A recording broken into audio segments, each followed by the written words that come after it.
African forces drive out al-Shabab fighters from a key stronghold in southern Somalia. And with new elections announced for later this year, could this failed state be finally turning a corner after more than 20 years of war? This is Inside Story.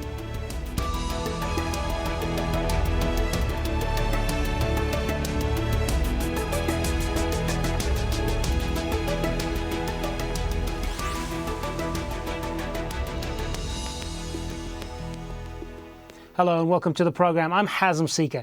Well, Somali government troops backed by African Union forces captured a strategic town near the capital Mogadishu after al-Shabab militants pulled out. The town of Afgoye was a major stronghold of the group, giving its fighters easy access to the capital. Al-Shabab still controls much of the country, but many analysts say Afgoye's loss is a blow for the group. On the political front, leaders from different Somali factions have agreed to a timetable that will elect a new president by August 20th, ending the transitional period of the UN-backed interim government. Well, Somalia has been without an effective central government since 1991 and has been racked by fighting ever since. It is a situation that has allowed piracy and lawlessness to flourish. So who controls what in Somalia? Well, the country has essentially been divided into three distinct regions: the self-declared Republic of Somaliland, the semi-autonomous state of Puntland, and South and Central Somalia, including the capital Mogadishu, where the transitional federal government is based. In February, the UN Security Council authorized an increase in the troop ceiling for the African Union mission in Somalia, or ANISOM as it's known, from 12,000 to 17,000 troops. This is after Kenya beefed up security along its border with Somalia by sending 5,000 troops. Ethiopian troops returned in force to Somalia last year after withdrawing in early 2009. Al-Shabab fighters control most of the south and central Somalia. But as we mentioned, AU forces have now taken the strategic town of Afgoye, which was the gateway to the capital. So is Somalia finally turning a corner after 20 years of war, or can we expect more of the same? Well, to help us answer this question, we're joined by our guests. From Nairobi, we have Augustine Mahiga, former ambassador to the UN and head of the United Nations Political Office for Somalia. And joining us from London, Jamal Osman, an award-winning Somali journalist who has reported from al-Shabaab-controlled areas extensively. Good to have you both with us, gentlemen. Augustine Mahiga, if I could start with you, just to explain to us how all of this is going to work and how you see this process developing on the political front. This is an unprecedented moment. There is united action by the key stakeholders of the Somalis. They are united in their efforts to come with a political process that is united. This is different from any other efforts before because it is in a much more secure environment which has been provided by the National Army of the Somalis and AMISOM. There is also a greater engagement and support from the region as well as from the rest of the international community. This has never been before. It is a combination of positive elements which we hope will be sustained in the coming remaining 85 days before the end of the transition. So what will happen in August then when a new parliament and president are elected? It's not only the new parliament, there'll be a new interim constitution which will define the way forward after August. And the new parliament will be smaller and with more qualified people. Will elect a president, and this will be an indirect elections, but would represent new institutions that will carry forward the peace process after August. And the new interim constitution will be the radar that will provide the direction in which to go and consolidate the new institutions and the new leadership. But why should, I know you've said that this time things are going to be different, but as you well know, of course, we've had numerous transitional governments in Somalia, many of them negotiated from outside the country. Why should Somalis believe that this time things should be any different? The fact that it is taking place in Somalia is itself an achievement. It is a Somali-owned process. It is all the key political stakeholders who have come together and are sticking together. It is, in a sense, prioritized goals and tasks which have been evasive and alluded to, but at the same time, there is a much more secure environment, and there is greater international and regional engagement. And the combination of these three factors make it very different from anything we have witnessed before. But if you talk to a lot of Somalis, Ambassador Mahiga, they will say that things on the ground at the moment are far from secure, despite some of the military victories, which we will talk about in just a moment, we hope. But that's one part of the problem, they say. The other part of the problem is that this is a process that is still being, where they still feel that they are being dictated to from outside forces, and that this is really part of the problem. What do you say to that? No, first of all, this is a much more different situation. 8 months ago, Mogadishu was not secure. Now it is fully secure, and the territorial security is spreading well beyond Mogadishu. But at the same time, there is greater engagement by the ordinary people through their representatives, and this makes it qualitatively a different kind of an environment and a different kind of engagement by the Somali people under Somali leadership. And there is indeed an issue that has never happened before, that the region, the immediate region, is engaged politically, is engaged militarily, and the rest of the international community is providing assistance to a predominantly Somali-owned and Somali-led process. Jamal Osman, you've been listening to some of this. What is your view on all of this? Are you convinced that things will be different this time around? No, as a Somali, I don't think that's the case. Mahiga said they are united, and he said this is a Somali-owned, and it's not. If you talk to Somalis, they will tell you this is coming from the foreigners. The foreigners are dictating what should happen to Somalis, and I haven't come across any Somali, apart from those within the government who are obviously working with the UN and the Western-led coalitions. The ordinary Somalis don't believe in this. And if you look at the constitution, for instance, it's not a Somali constitution. It's written and prepared by a Western-led, if you like, people. So I don't think Somalis feel this is theirs. They feel that this is something that others are dictating, and those who are leading this group is Mahiga, I think. So I don't think they are united on this, and I don't see many Somalis who believe in this constitution. So what do you think is the solution then? You think that this needs to involve more Somalis in Somalia? Yes, I think the more Somalis are involved, the better, obviously, because this is a Somali issue. But if people like Mahiga and the Western sort of representatives are saying, if you don't do this, we'll do something about it. Even some of the Somali politicians have been blackmailed and told, if you don't accept what we are offering, then something will happen to you. And that shows you these foreigners are forcing Somalis to accept what they are offering. All right, let's talk about some of the conflict on the ground. As we mentioned at the top of the program there, African Union forces capturing that key town of Afgoye, which is seen as a gateway to the capital, Mogadishu. At this point, we're going to bring in from Mogadishu Lieutenant Colonel Paddy Ankunda, who's a spokesman for the African Union forces in Somalia. Good to have you with us. I want to ask you, first of all, how important is this capture of this town? Well, thank you so much. Afgoye town is a strategic junction in this conflict. Until 2 days ago, it was under the control of the al-Shabab. The African Union forces moved very fast, very swiftly, captured that town. It provides you a road leading up to Markaport, a road taking you to Baidoa town, and a road bringing you to Mogadishu. So in our view, the al-Shabab have lost a very strategic town in terms of military operations. But now, what we see is the need for the overall military successes to be linked into a political strategy so that we don't lose the military successes that we have seen.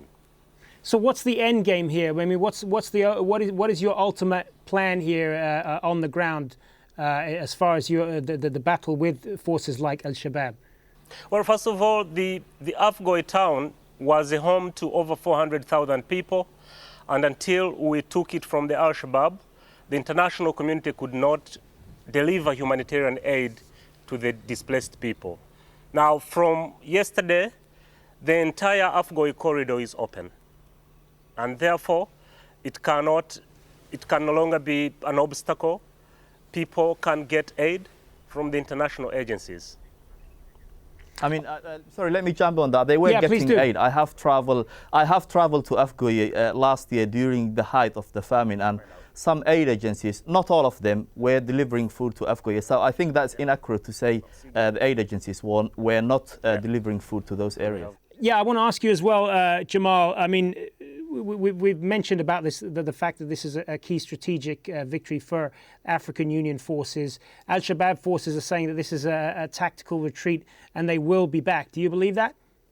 I do think so. I think it's very important to see this from a Somali perspective. I mean, you ask any Somalis, whether they are in Somalia or outside Somalia, and we say African peacekeepers, but Somalis describe them as mercenaries, if you like. So I haven't seen that many Somalis who really think the African Union soldiers are there to help Somalis. Most Somalis feel they are serving the interest of the West. They are paid and armed by Americans and Europeans, and they are part of this so-called global war on terror. And Somalis believe that is the main reason they are there. So to start, I don't see many Somalis who think African Union forces are there to help them.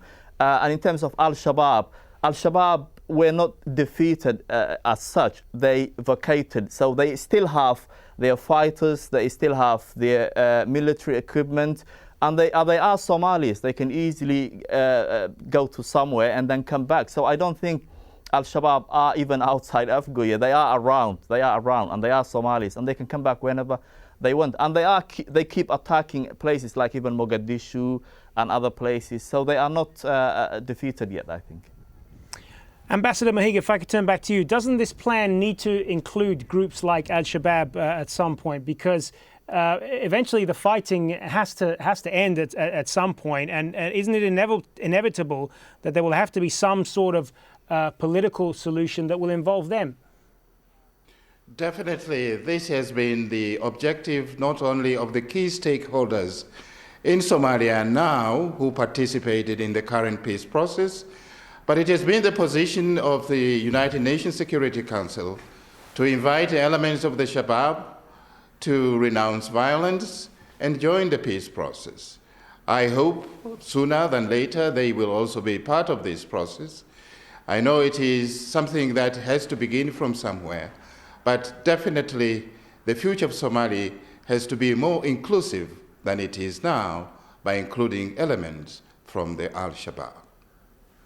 Lieutenant Colonel Ankunda, if I could turn back to you on this. We were talking earlier about the battle on the ground and the battle against al-Shabab.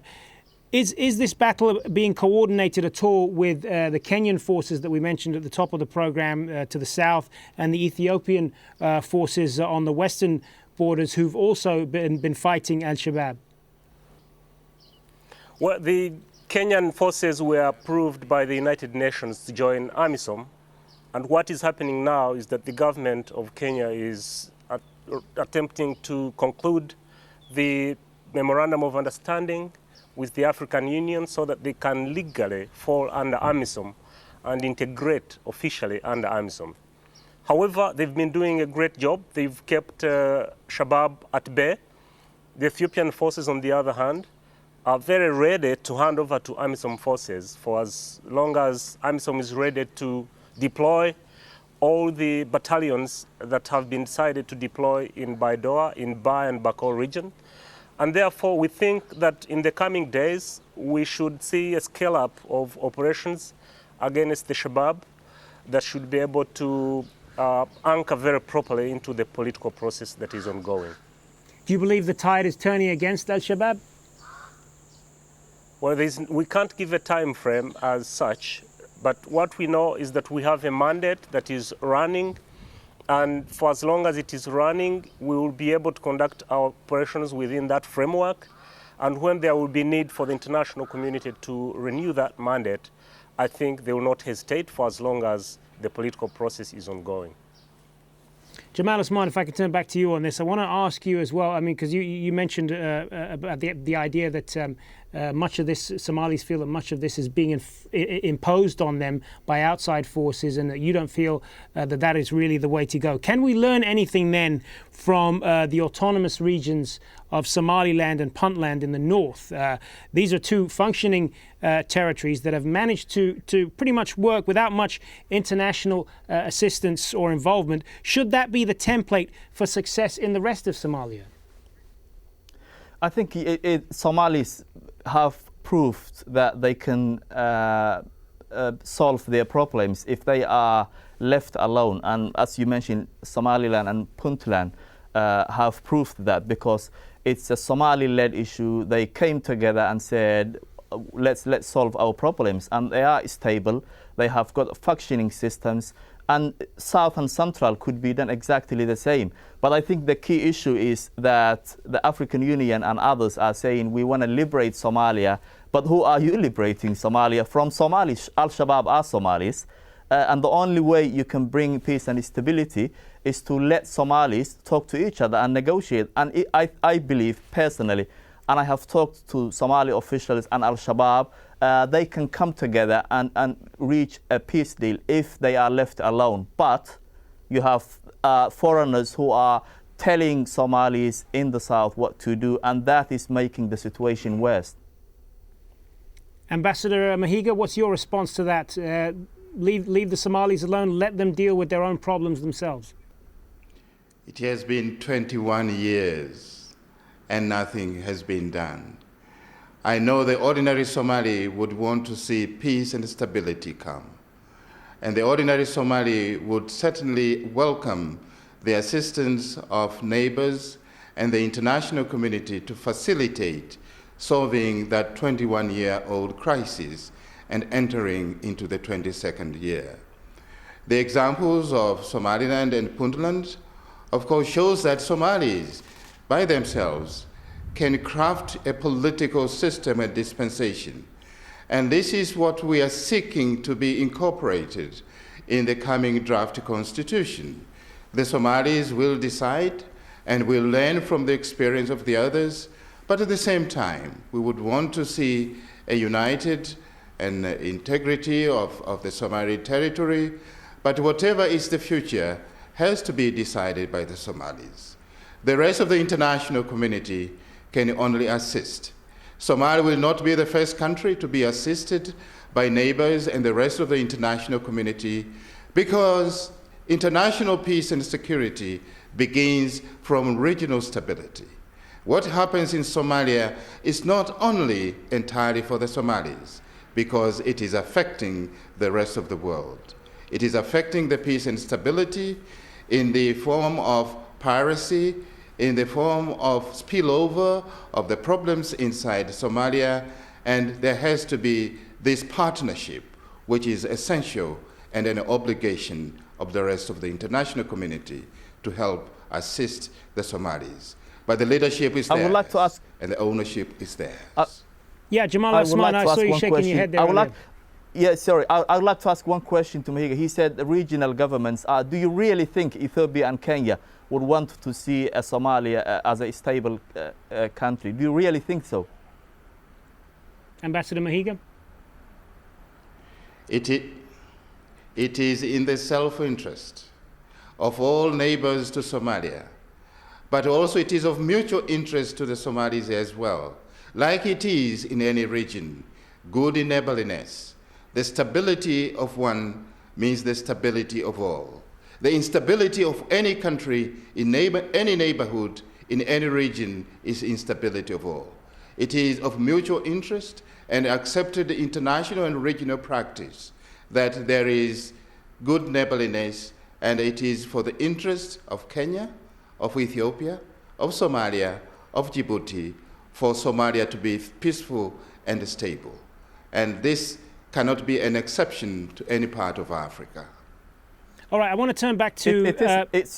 briefly, if you sorry. can, Jamal. No, I was going to say it is in their interest to keep a weak government that they can control, but it's not in their interest to have an effective, a strong government of Somalia. That is been proven, and it's history, and I think you're missing the point. All right, Lieutenant Colonel Paddy Ankunda, if I could turn back to you on this. Obviously, the political developments are one thing, but that has to be presumably matched by a reality on the ground, which is something that you are involved in. And I want to ask you, I know you talked earlier about a time frame. How long at the moment are the AU forces supposed to be in Somalia for? And do you anticipate them being there for longer? Well, at the point where we are now is that we would like to see political objectives getting properly integrated into an overall military strategy. I think this is going to be very, very key. So the determination of how long this mission is going to take is purely a result of the developments on the ground. The region has an interest in a peaceful Somalia because a peaceful Somalia will create a peaceful region. And therefore, I do not think that we should be interested in attaching a time frame to this situation here because it's been occurring, it's been here for 20 years. Therefore, we need to ensure that we have the resources that are required to support the international mission here in the form of force multipliers that AMISOM was given by the United Nations, in the form of progress on the political process, the roadmap, the conclusion of the constitution, in the form of dialogue and reconciliation down to the grassroots man in Somalia. I think when that happens, then the international community working together will determine when there can be a scale down of the forces that are in Somalia. Jamal Osman, how do Somalis see the AU forces on the ground there? I mean, as I mentioned earlier, you talk to any Somalis in public gatherings. If you go to a Somali cafe here in London or Mogadishu, when Somalis are talking about the politics, as I said, they don't describe the AMISOM as peacekeepers. They describe them as mercenaries. So there is suspicious there. I think that Somalis are quite suspicious about the whole mission. And I don't think they believe these African Union forces are going to bring peace to Somalia. They are only there to fulfill the interest of the West, and they will do as long as the Western governments are funding them, and that's what Somalis think. So people are suspicious about the whole mission, I think. How do Somalis see al-Shabab, though? Do they want to be ruled by al-Shabab? No, a lot of Somalis do not support al-Shabab. Obviously, they have support within the Somali society. But if you ask a Somali, I am sure they will say, we'd rather be under the al-Shabab rule than a foreign occupation. And it's as simple as that. That's the choice Somalis have, especially in the South Central. I mean, Puntland and Somaliland are safe and they have a functioning system. But South and Central Somali, if you ask Somalis whether they prefer to have a foreign occupation or under al-Shabab rule, I'm sure most Somalis would prefer to be ruled by al-Shabab. Ambassador Mahiga, I want to give the last word to you on this. How do you see this playing out? At the moment, the traditional leaders of Somalia are in Mogadishu to perform two important tasks. One is to convene an 825 Constituent Assembly to adopt provisionally a constitution for the future deliberation after August.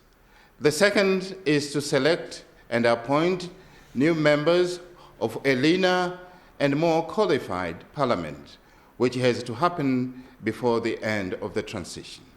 That parliament will give us a new president. All right. who would proceed to form a new government. And on that note, we are going to have to leave it. Thank you to all three of our guests, Lieutenant Paddy Ankunda in Mogadishu, Ambassador Augustine Mahiga in Nairobi, and Jamal Osman in London. Many thanks for your time. And thank you for joining us on this edition of Inside Story. Remember, if you want to send us your feedback, you can just email your thoughts to us at insidestory@aljazeera.net. Thanks for watching. Bye for now.